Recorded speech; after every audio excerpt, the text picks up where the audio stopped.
مسئلہ ان قرضوں کا ہے جو وفاقی حکومت کم اور متوسط آمدنی کے طبقے سے تعلق رکھنے والے طلباء کو دیتی ہے۔ 2007 میں کانگریس نے ان قرضوں پر شرح سود 6.8% سے کم کر کے 3.4% کر دی تھی، لیکن صرف ان قرضوں کے لیے جو 30 جون 2012 تک دیے جانے ہیں۔ اس کے بعد شرح سود دوبارہ 6.8% ہو جائے گی۔ ملک میں بے روزگاری کی شرح 8% ہے، جس کے باعث تعلیمی اداروں سے فارغ التحصیل ہونے والے طلباء اپنے مستقبل کے بارے میں غیر یقینی صورتحال سے دوچار ہیں۔ جب اوباما نے پہلی مرتبہ انتخاب لڑا تو اس وقت ہمارے بڑے بہن بھائی جو کالج میں تھے ان کے پاس آج روزگار نہیں ہے۔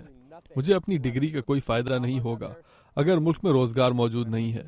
کیٹ ڈفی امریکن یونیورسٹی میں پرفارمنگ آرٹس کی طالبہ ہیں۔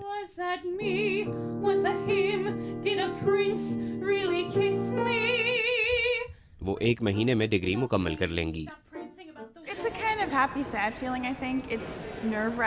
میں خوش بھی ہوں اور افسردہ بھی، کیونکہ میں اور میرے دوست گزشتہ 4 سال سے یونیورسٹی کے ماحول میں رہے ہیں اور اب ہم یہاں سے باہر حقیقی دنیا میں جانے والے ہیں۔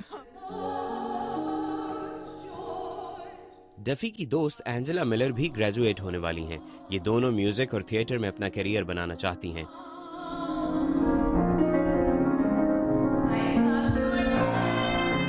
مگر ان کی پہلی ترجیح یہ ہے کہ وہ کوئی نہ کوئی روزگار حاصل کر لیں، کیونکہ انہوں نے ملک کی مہنگی ترین یونیورسٹیوں میں سے ایک میں پڑھا اور اپنی تعلیم کے لیے قرضے لیے ہیں۔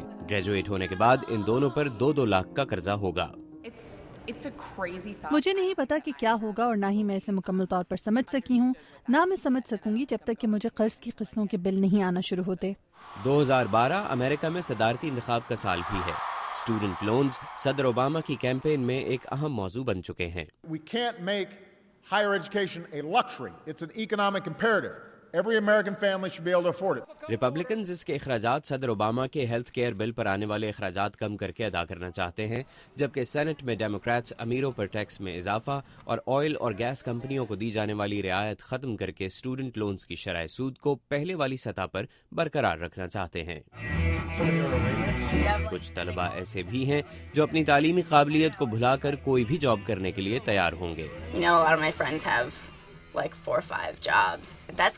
میرے بہت سے دوست 2 یا 3 نوکریاں کر رہے ہیں۔ میں جانتی ہوں کہ مجھے مختلف قسم کے کام کرنے پڑیں گے، لیکن بالآخر ایسا ہوگا کہ مجھے اپنے شعبے سے مختلف جاب نہیں کرنی پڑے گی اور میں اس شعبے کو اپنا لوں گی جس کی میں نے تعلیم حاصل کی ہے۔